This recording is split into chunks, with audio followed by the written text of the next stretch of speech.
Hi, and welcome to this video on the role of Native Americans in wartime through the beginning of the 20th century. Today, we're going to cover the military service of Native Americans in the United States Army from the Spanish-American War of 1898 through the Indian Citizenship Act of 1924. Along the way, we'll look at the unique contribution made by Native Americans to the American Expeditionary Force, AEF, in the First World War.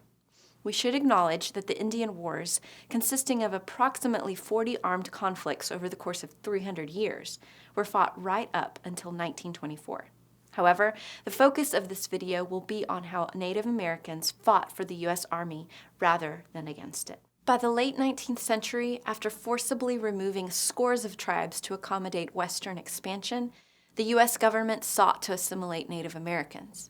Native American boarding schools were established to immerse children in Euro-American values.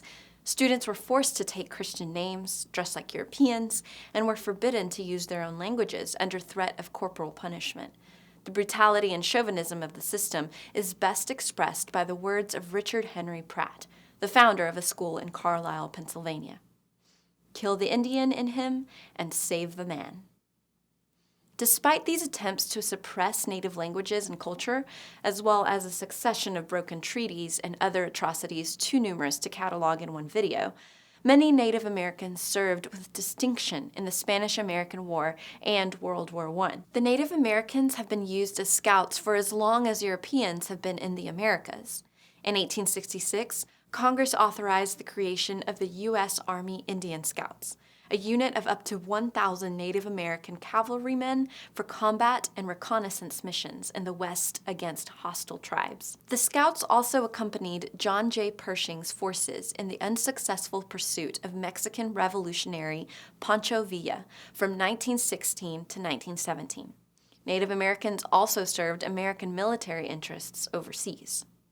On February 15, 1898, the USS Maine exploded in the Havana harbor, killing 260 members of the crew. The circumstances of the Maine's destruction remain a point of dispute to this very day, but the incident provided a casus belli against Spain. At the time, Cuba was one of the few Spanish possessions remaining in the Americas and was in revolt against Spanish colonial rule. Under the provisions of the Monroe Doctrine, America's standard foreign policy, Cuba fell within the self-appointed American sphere of influence, and events were closely monitored. War between Spain and the United States broke out in April. The U.S. Navy's superiority was such that its main challenge was not so much in defeating the Spanish fleet, but in finding it. Conversely, the U.S. Army was kept as small as possible in peacetime, so volunteers were called for to fill the ranks during times of war. One of the most famous units of the conflict, the 1st United States Volunteer Cavalry, better known as the Rough Riders, was the cavalry regiment in which Teddy Roosevelt served as second in command. The unit was an interesting mix of politically connected college athletes, Texas Rangers, and Native Americans. Believing Native Americans to be natural soldiers and brave warriors, Roosevelt sought volunteers from the Indian Territory in what is now Oklahoma. One of the men who volunteered was Benjamin H. Colbert, a descendant of Chickasaw and Choctaw leaders. He was mentioned by name in Roosevelt's account of the war and was cited for bravery in Cuba. Colbert kept a detailed diary of his time in the Rough Riders and gave his reason for joining as a desire to represent his race and uphold a proud warrior tradition. Some leaders supported aiding Cuban freedom fighters against Spain, but the war also drew criticism from Native American intellectuals who opposed the creation of an American empire. The American entry into World War I also divided Native American opinion.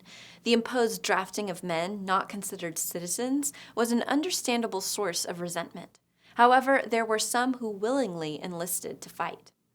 Some Native Americans saw volunteering for service in the First World War as a way to secure better treatment from the U.S. government and protect interests at home. The question of citizenship was also still in the air at this point. About 40% of the population were still not considered citizens. Military service abroad and contributing to the war effort at home was seen as a path to citizenship and a way to be involved in the political process. The United States declared war on Germany on April 6, 1917, nearly 3 years into the conflict. This declaration was joined by declarations of war by the Onondaga and Oneida nations. Around 12,000 Native Americans served in World War I, fighting as regular troops alongside white soldiers rather than as auxiliaries as they had in the past. Thousands were drafted, despite not being citizens, while at least 5,000 volunteered to serve. The 36th Division of the American Expeditionary Force alone had over 1,000 Native Americans in the ranks. Subject to the pervasive stereotypes of the time regarding bravery and warrior prowess, Native Americans were assigned especially dangerous tasks in France, such as scouting and sniping, and suffered a much higher rate of casualties than the AEF as a result. The most notable contribution to the American war effort came from one of the very things the U.S. government had tried to eliminate: language. Overhearing a conversation between two Choctaw soldiers, an American officer soon realized the military potential of a language so unknown to the Germans. Secure communication had been a major problem for the Allies throughout the war, as English was widely understood by the Germans and numerical codes were often broken. Working as code talkers, Choctaw and Cherokee recruits helped the AEF maintain the element of surprise during the Meuse-Argonne offensive in the summer of 1918.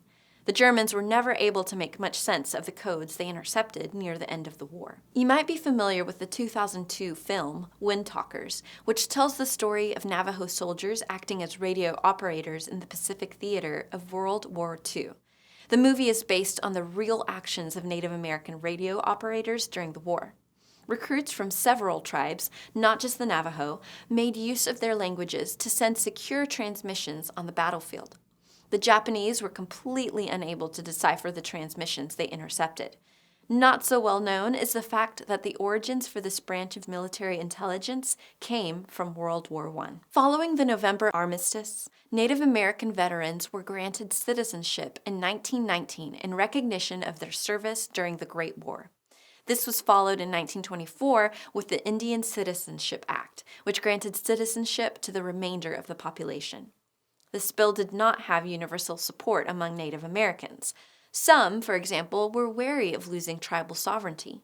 Further efforts to pursue Native American civil rights continued into the 20th century, with the Indian Civil Rights Act passing in 1968. Many Native issues remain unresolved in the present, but that's a subject for another day. To sum it all up, despite suffering so many injustices at home, Native Americans have fought for U.S. interests abroad throughout American history and continue to be represented in the U.S. Armed Forces today.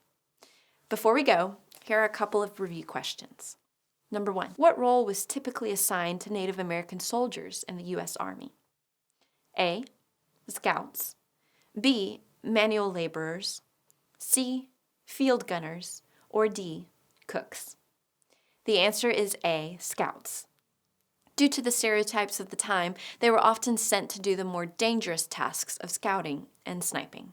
Number 2, what reason did Native Americans give for volunteering to fight in World War I?